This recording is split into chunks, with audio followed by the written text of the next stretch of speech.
Good afternoon. Good afternoon, everyone. So this is just a sample, like a screensaver that we like to show of morning commute into New York. The animation for some reason doesn't work, probably because I was flying, but happy to be here. And I want to give you today a glimpse into one of the growth aspects of our company. Just a little bit about me. As you can see, I have a fetish to take selfies while riding public transportation all over the world. Actually, I've done it on 7 different transit types in 20 cities in the last 3 years. Does anyone can name the 7? No? I'll help you. Bus, subway, train, light train, ferry. Yeah, it's getting more difficult. Huh? In addition to bicycle and cab, this is like public transit. So there's funicular. Have you heard? Anyone heard about funicular? Tuk-tuk. And last one is gondola. Okay. All right. So for those that are not familiar with Moovit, I'll start with a short intro. So around the world, there are a lot more public transport riders and drivers as you can imagine. As a matter of fact, 8 billion people are not driving cars, and this is a market that we're trying to tackle. All of these people are experiencing pretty much the same frustration when it comes to using public transit. They spend a ton of time on public transit, and they have a lot of unknowns in the experience. They're not sure when will their bus arrive to the stop. They're not sure how to get to some places. They don't know the way. Will they have any place on the bus? Will the air condition work? Will the underground escalator will work, or will they have to go down the stairs 200 meters or 50 meters? And this is exactly what we're trying to solve. We're giving users one app that provides all the information that they need in order to make their public transit usage easier, smoother, and more predictable.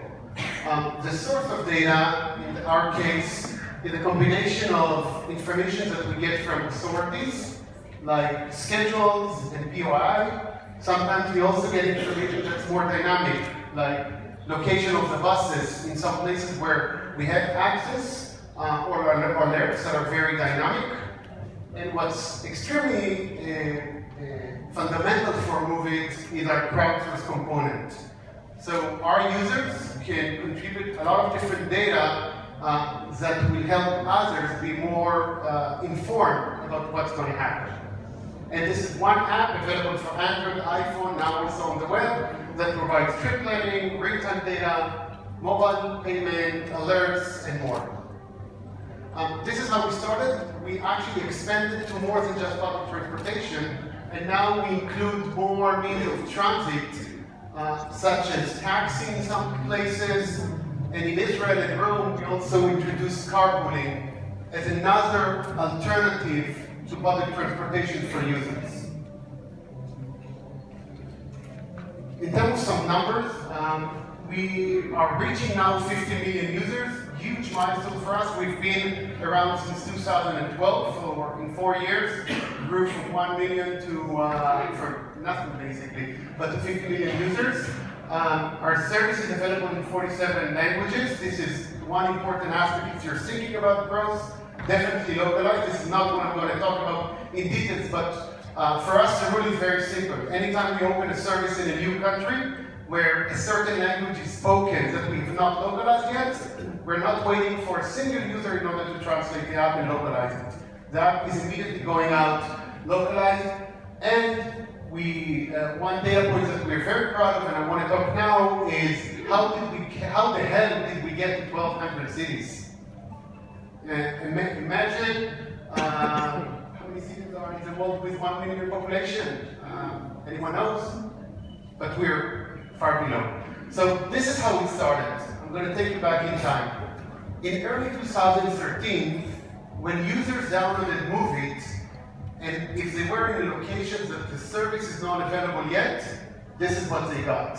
So we just told them, hey, we're sorry, send us an email, we'll do our best to open a city. So imagine if you live in Bucharest or in Buenos Aires, not small cities, but a really big one, this is what you got. Or you can choose one of the menu cities that we had. This is basically the experience that you get as a user. No Moovit for you. In the middle of 2013, we tried to make this experience less painful.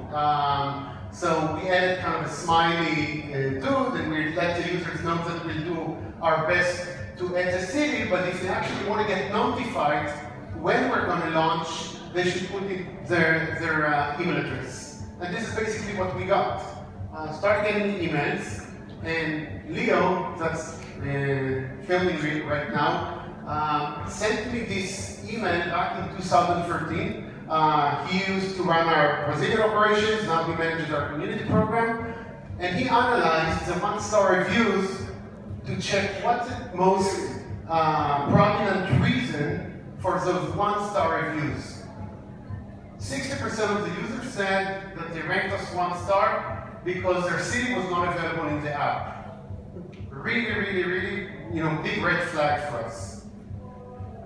And so we thought, what can we do? Maybe we'll add the option for them to volunteer and see what's happening. We really didn't know what's going to happen. And we took the data of the users that checked this checkbox, and we mapped it on the globe, and we saw that there's a huge interest globally to volunteer and help bring Moovit into the local city. So we had email addresses, and we exchanged messages with the users, and we asked them, tell us, what should we do in order to map the city? And this is what they sent us.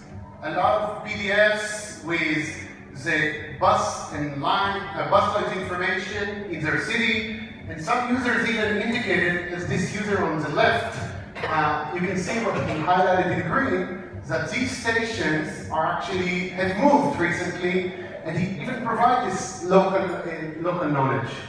So we got a lot of information like this. Guess what happened? Nothing. What can we do with this? So what happened is that we realized we needed to build a tool to allow these users to take this local knowledge that they have and map it themselves and bring it to their city. So we created the world's most advanced strategic editor, and we launched it in early 2014, less than just a little over 2.5 years ago. And people started to map their city. Map their city means that they need to indicate where are the stops located, what are lines stopping each stop, what's the schedule, what's the sequence of stops, etc. In less than 1 quarter after that, the first city was launched, the city on the left, called Yovav in Brazil. Anyone heard about it before? So for us, it's a really special city since then, and all of us are planning to go visit them, because it's truly simple. It's the first place that the community of users have mapped transit information and brought Moovit to their city. And 2 weeks later, a much bigger city, Medellin in Colombia, 2 million people population, started to enjoy the Moovit service. So you have to realize, these users used to use pieces of paper with schedules before, and they didn't have any pre-planning. For these users, it's a true revolution.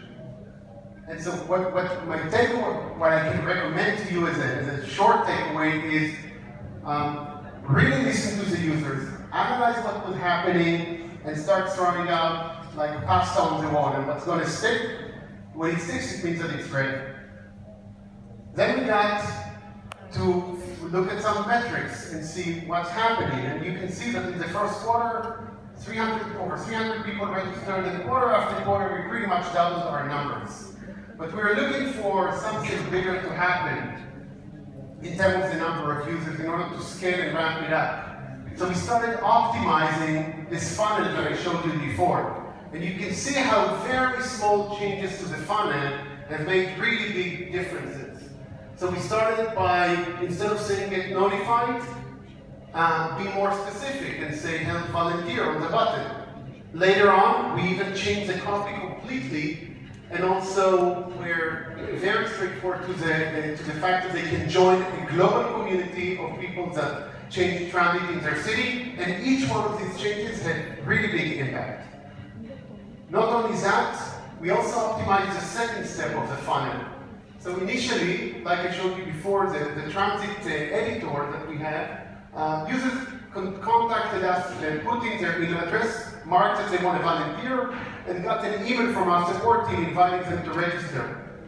Once we turned it to a mobile app, we saw a significant number of increase in registered users, and you can see it here in the metrics. This is basically a very simple process of optimizing the funnel again and again and again, obsessively, in order to get to the point that we have now over 120,000 editors, and this number grows very significantly. Of course, every time editors complete to map the city, we launched it, and it helps bring more users to Moovit, so it's critical into our growth strategy. At some point in the middle, we also realized that we can't do everything ourselves, and we needed to provide users and build into this tool very important features that we turn this system to self-management managed system, so users can manage others, manage quotes and quotes. So we built several features like ranking that gave users who have demonstrated that they have higher level of knowledge a higher rank.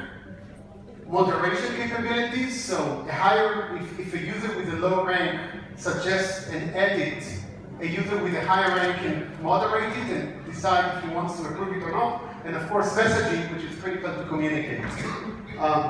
This has actually led to the fact that off the product, local communities have started to form. You can check on Facebook the number of Moovit communities that exist around the world, dozens and dozens.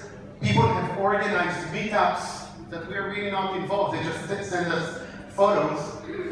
And they're so passionate that they also offer to gather together in preparation for the Olympic Games, for example, a little over a year ago, and make sure that the city is ready for the Olympics. I can tell you that in the city of Rio, right before the Olympic Games, the city has changed the course of 2,200 lines. Huge amount. Basically, all the public transportation system in the city have changed, and these key users have suggested let's do a marathon together. Let's meet over a weekend and reflect those changes in the editor, and we were happy to host them and do that. And guess what? We became the official app for the city of Rio for the Olympic Games. This is also a headline from a newspaper that at this point compared Moovit to, in terms of the level of magnitude and the involvement of the users to the Wikipedia project. Just to give you a sense for the scale and how important it is for our growth. And this is a really recent stat. So we launch a new city now every 16 hours, which is incredible. And the credit goes to a lot of these users that every time someone completes mapping a city, he sends us a selfie and we add it to our wall of fame. That's it.